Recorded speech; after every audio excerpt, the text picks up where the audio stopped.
Selamat bertemu kembali teman-teman, saudara-saudari yang mengasihi Tuhan, dikasihi Tuhan Yesus Kristus ya.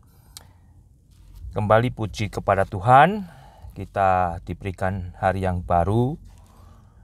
Semoga Anda tidak bosan, semoga Anda tidak lupa mengucap syukur atas hari yang Tuhan berikan. Semoga Anda tidak meninggalkan anugerah Tuhan. Karena di dalam anugerah Tuhan, damai sejahtera Tuhan, dan segala kasih karunia-Nya sudah diberikan kepada saya dan Anda dengan penuh. Ya. Tinggal kita menerima, mengucap syukur, menikmatinya.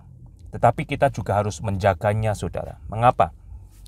Kalau tidak, saudara, kalau tidak kita jaga segala damai sejahtera, segala kebaikan yang membuat kita seharusnya bisa hidup tenang, beriman, ya, teguh di dalam Tuhan, terganggu. Kalau kita membiarkan emosi kita berkuasa melebihi apa yang kita biasanya bisa kontrol, saudara, itu akan merongrong sukacita dan damai sejahtera yang Tuhan sudah berikan. Sehingga sadarilah, tanpa Tuhan, tanpa Anda mengundang Tuhan, saudara, mustahil untuk menikmati Tuhan Anda. Mustahil untuk menikmati Tuhan saya. Mustahil untuk menikmati kekristenan kita. Ya. Biarlah Anda senantiasa mengingat akan kebaikan Tuhan, dan jangan biarkan kebaikan Tuhan dirongrong oleh diri kita sendiri. Karena apa? Karena kita tidak mengindahkan ajaran Tuhan. Kita tidak mengindahkan apa yang Tuhan sudah ajarkan untuk kita lakukan tiap hari.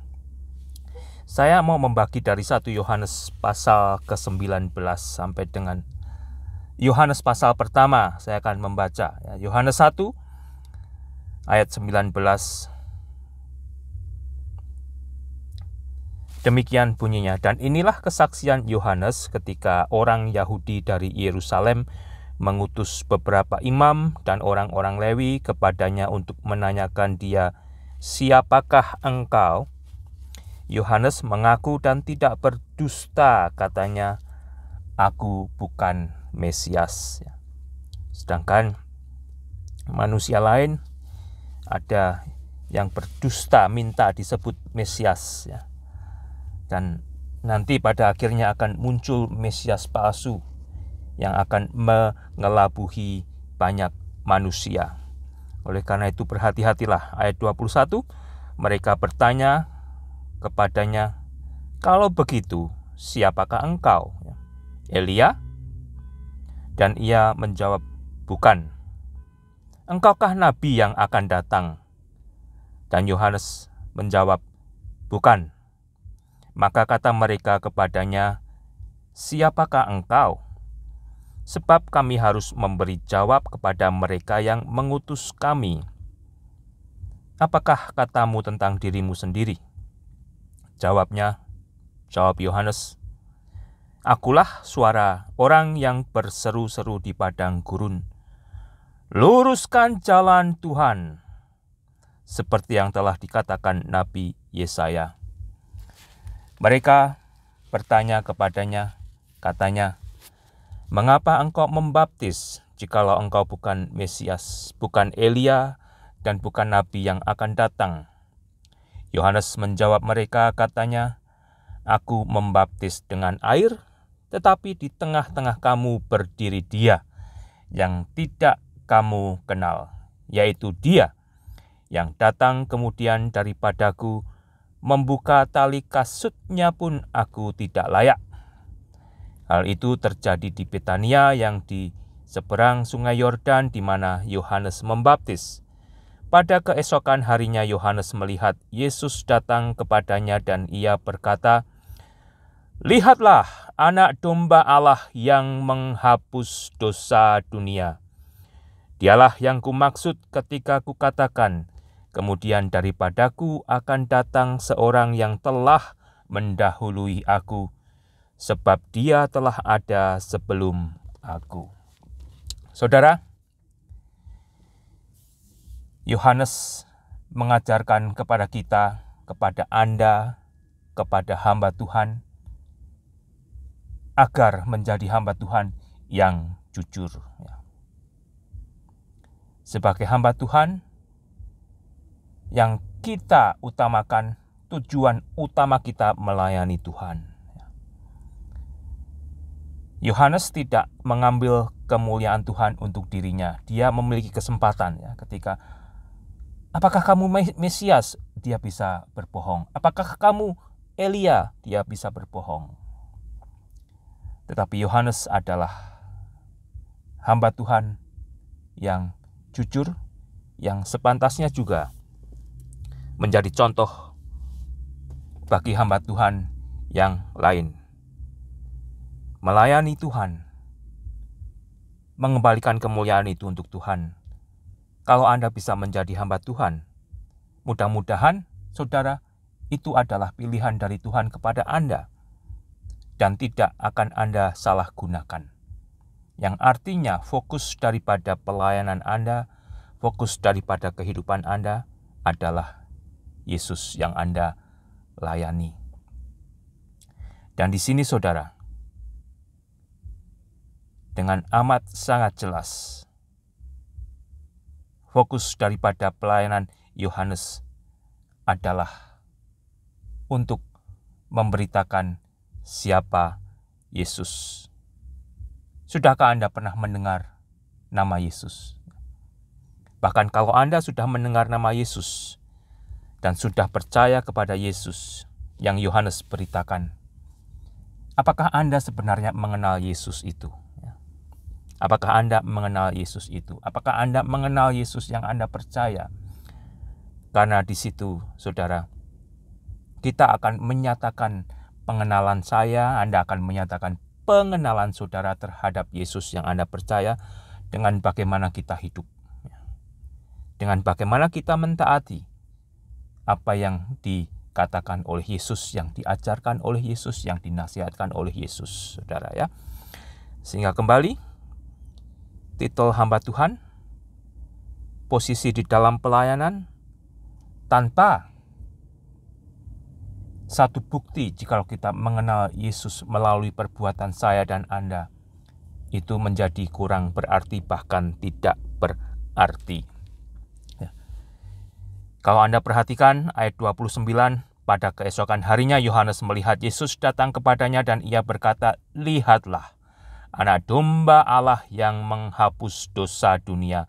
Dialah yang kumaksud ketika kukatakan kemudian daripadaku akan datang seorang yang telah mendahului aku, sebab dia telah ada sebelum aku." Itu saudara yang luar biasa. Berita tentang Yesus adalah berita dari Allah bagi manusia.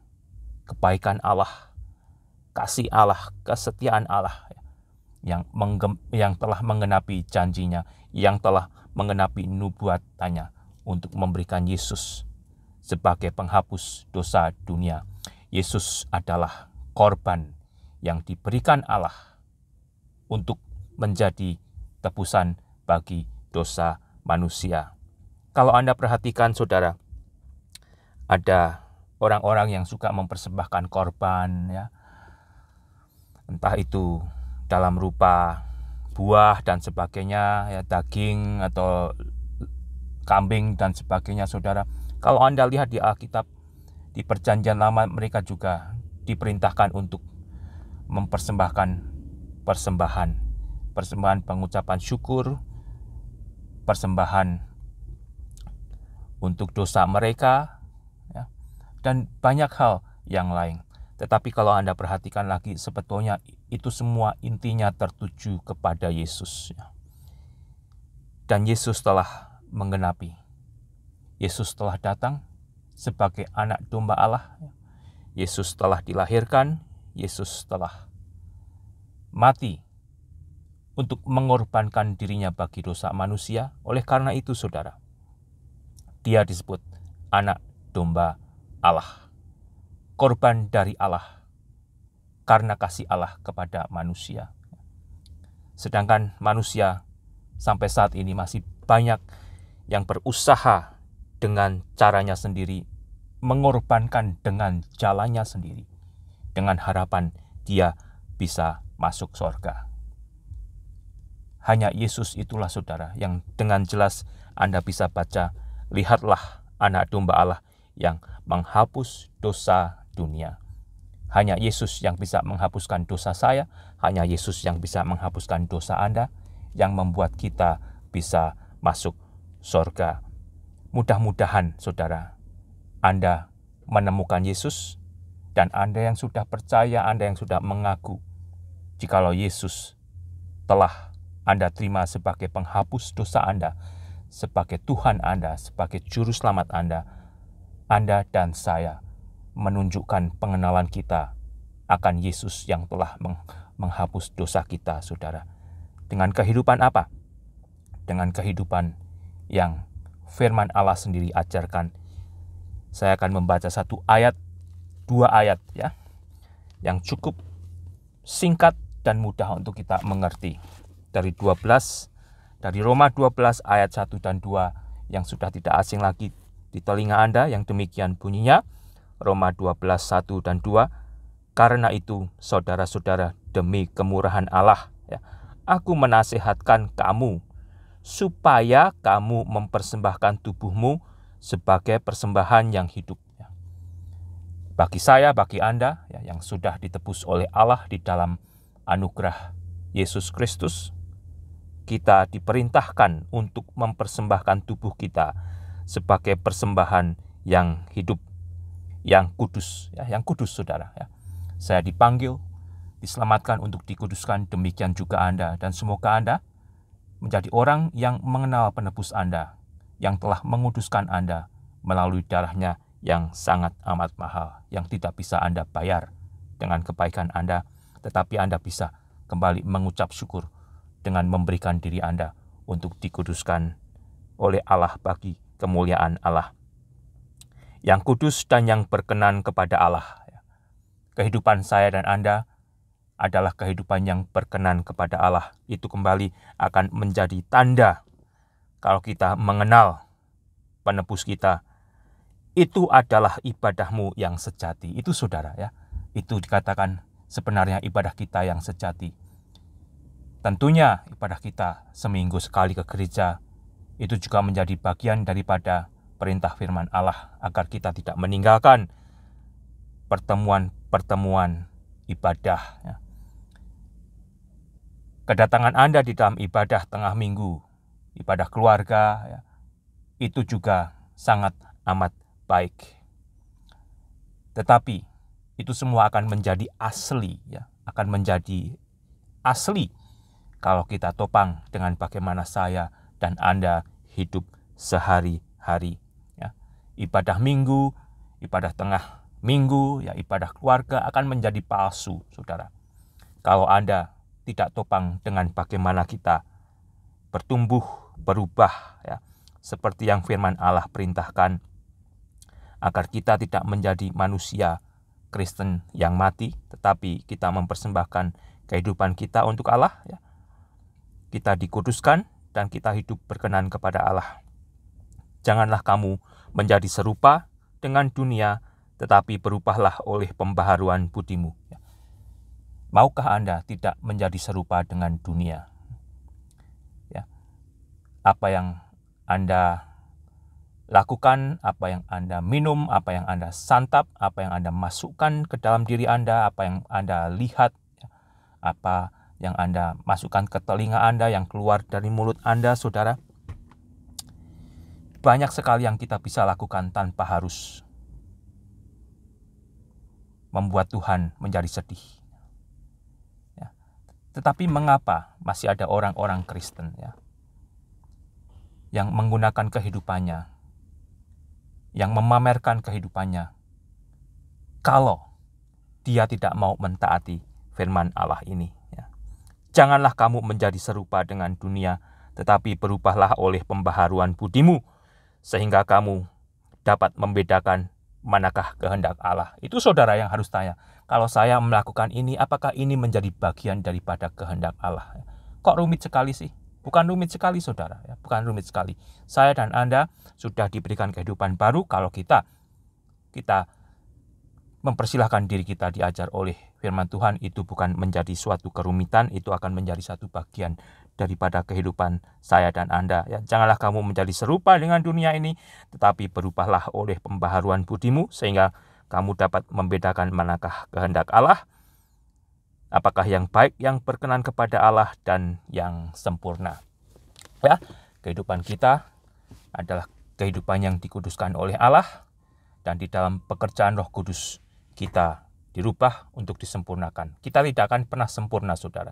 Kita masih akan berbuat salah, kita masih akan terjatuh, berbuat dosa, tetapi akan semakin berkurang, saudara. Dan Tuhan sendiri yang melihat progres kita, dan semoga Anda sendiri juga yang merasakan jikalau Roh Kudus itu, ya, Anda persilahkan bekerja dan Anda menikmati hasil daripada pemolesan Roh Kudus.